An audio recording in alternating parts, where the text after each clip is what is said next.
Hi, hello po sa inyong lahat. Isang mapagpalang araw ho ng Huwebes. Ngayon ho ay July 9, 2026. At ito ho, binuksan natin ang ating Windy app.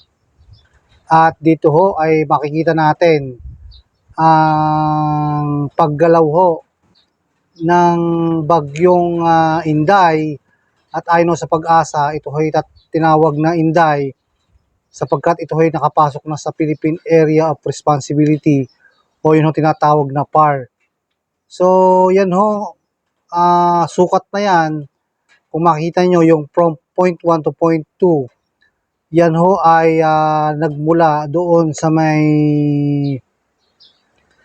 Santa Ana, Cagayan at sinukat ho natin sa doon ho sa sentro o mata ng bagyo na Inday o international name niya ay Bobby. At tumalabas ho na nasa 751 kilometers o kilometro ang layo ho sa silangan ng Santa Ana, Cagayan. Ngayon hong 12:40 ng tanghali. So ayan ho, napakalakas ho ng ikot at napakalaki ho at napakalakas ho ng pag-ikot ng bagyong ito. Ang kagandahan lang ho ay hindi ho ito nagdulot ng napakalakas na hanging habagat sa parte ho ng Batangas. Ewan ko lang ho sa ibang lugar.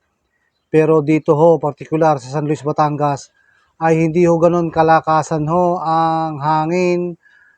Hindi ho katulad ng mga nakaraan hong bagyo na yung pag-ikot ho ng sentro ho ng bagyo ay napakabilis ho.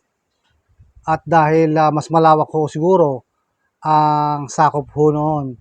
So yan ho ang nangyayaring kalagayan ho ng bagyong Inday. Ngayon ho alas 12:41 na ho ng tanghali. At ayon ho sa ating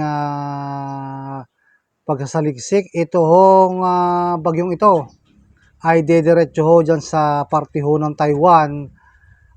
Kung di ako nagkakamali dyan ho sa Taipei, Taiwan, ito ho ay tatama at dediretso ho ito doon ho sa bahagi ng China. So,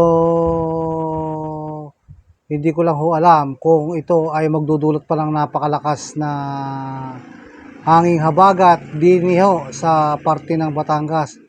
Pero sa akin nung pakiwari ay hindi ho ito magdudulot na ng malakas ho na ihip ng hangin. At hindi rin natin alam kung ito ho ay magbibigay ng maraming ulan. So far ho ngayon ay makulimlim dito ho sa bayan ho ng San Luis, Batangas.